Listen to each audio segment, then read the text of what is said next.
biki ebikoze amawulire era wa sebo kasooke nkusabe olamuse kubatuuliriza. Ampuliriza nkulamusizza era nenkwebaza emirimu gyotuusizzaako engalo wiki eno yonna kusasira gwafunye ebizibu ate n'enjuzayiza naawe watuuse ku buwanguzi.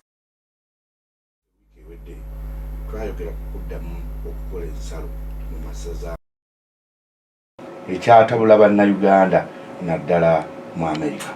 Abatabula bagamba nti ensalo zino zirina kukolebwa omulundi gumu mu myaka 10.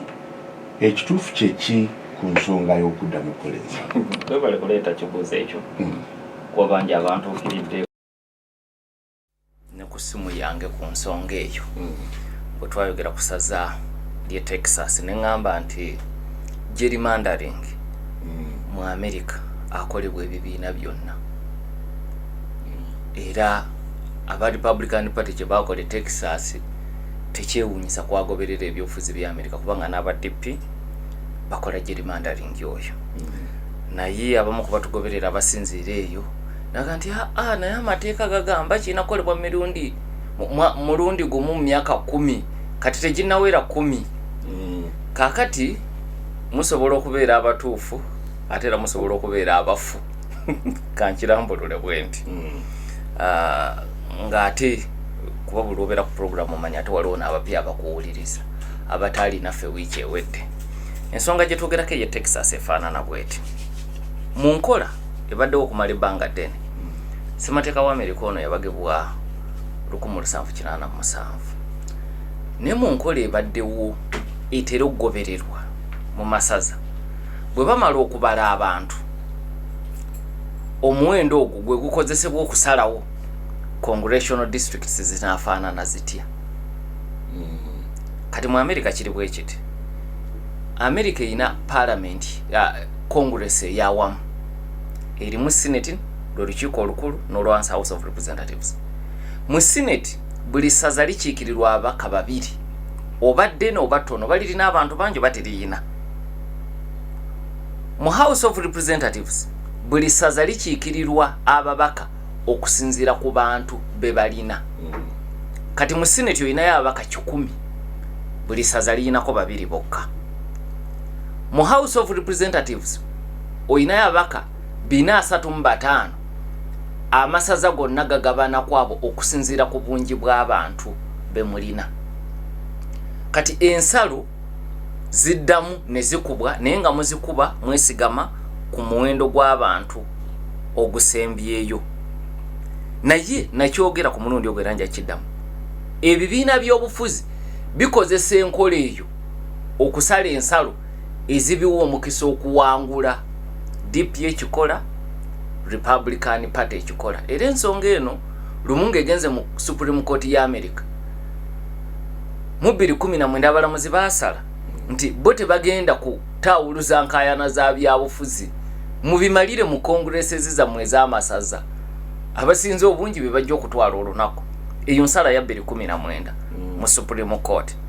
So kakati ekirala ekitabula abagoberera ensonga eno nti ng'oggyeko kuba nti Texas yasazewo kikola ng'emyaka 10 teginnayita naye ate President Trump ye yabalagira kati baga nti atandise okufuuka nakyemalira lwolwo wano munafu atuwuliriza ennyo Sembajwepo asinzira mu Amerika mubabaka bwe yaga nti tolaba obwannakyemalira bwa Trump yasinzidde eri n'alagira bano era ne bakola ekyo abalagira naye ne bakozesa emiwaatwa mu mateeka. Omanye ebintu biri byanjawulo. Waliwo pulezidenti okulagira oli n'amenya amateeka naye ne wabeerawo oli okulagira bano ne bakozesa mbijuwite mu mateeka kubanga abantu batera nnyo ne mu Amerika wabaddeyo okubba akalulu ne enziba yaabwe etera nnyo okukozesa miwaatwa gya mateeka ekikkirizibwa. So kakati Trump ng'ateeka ku bunkenke bana Republican Party Texas nti ensalo tuddemu tuzikube nga tulindirira mid-term elections ez'omwaka ogw'ojja 2026. Kati olwokuba yali asinzayo ababaka nabo bazambalira ku mugongo nga nswa nga baleeta kiteeso kyakuddamu kukuba nsalo.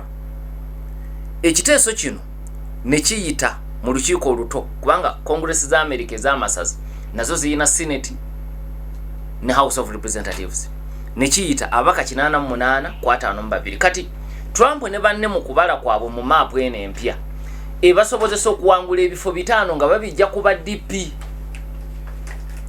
kubanga enkola ya gerrymandering bwerira najogerako luli nti oli addira natuna constituency nga Lubaga South naga nti naye bwenjijjako ekitundu ekyakabuusu paka eri Mutundu candidate wafa wangula ekyo ne tukiteeka oba makindi Ssaabagabo kati bwe bakole gerrymandering naye nga bakolera mu mateeka kati bano basobola okubasalako ate ne babaako babagattako bayinza okubako babagaseeka aba Kampala Central nga obategedde bayina abawagizi baabo kasita mutuka ku muwendo ogukkirizibwa kuba semateeka agamba nti muddira ebifo 435 omuwendo gw'abantu mu America gwonna ne mugugabanyamu ebifo 435 kati bwe babagira semateeka omuwendo gwali mutono nga Congressional District ino kola abantu ng'emitwalo 3 kati olwaleero ku muwendo oguliwo Congressional District ino kola abantu emitwalo nga 76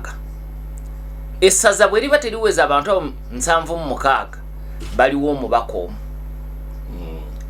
bwe basukkamu olwo ne batandiko okusalamu kati ojja kusanga nti waliwo essaza nga lirina omubaka nga Alaska balina omubaka omu mu House of Representatives ne mu Senate nga balina 2 kitegeeza tebaweza muwendo guno ogwaki ogwessalira so kakati Trump ne banno okubala kwabwe tusobola mu byobufuzi bya America olumire bakozesa bakiyita ekigambo kyabakozesa bakiyita flipping ndi basobola okuflippinga ebifo 5 ne biva mu DP ne bidde waabwe nga bakozeseza mapu yaabwe enempya House of Representatives kyayitawo 88-52 ne kijja ezo zalina kuzomwezi 2 August 2025 nga 23 era August omwezi guno gwe tukubya amabega ne kiyita mu Senate ye Texas nga 29 August Governor w'essaza Greg Abbott n'akoona mu sitampu kakati abawakanya enteekateeka kusinga bannaddipi ne baddukira mu mbaga z'amateeka era emisango gikyali eyo naye wakati mu kubeerayo jjukira oyina ensala ya Supreme Court eya 2019. Subscribe to our YouTube channel now and make sure you never miss another upload. Katunyumira programs zaffe zonna z'osubiddwa ku YouTube channel yaffe eya CBS FM UG. Ring the bell and never miss another video. Twagatteko ku channel yaffe eya CBS FM UG ng'onyiga kadawo oba YouTube bell button osobola okufuna okumanyisibwa ku buli program gye tukuweereza. Leave a like now. Taweerabira YouTube channel yaffe CBS FM UG. Subscribe and leave a like.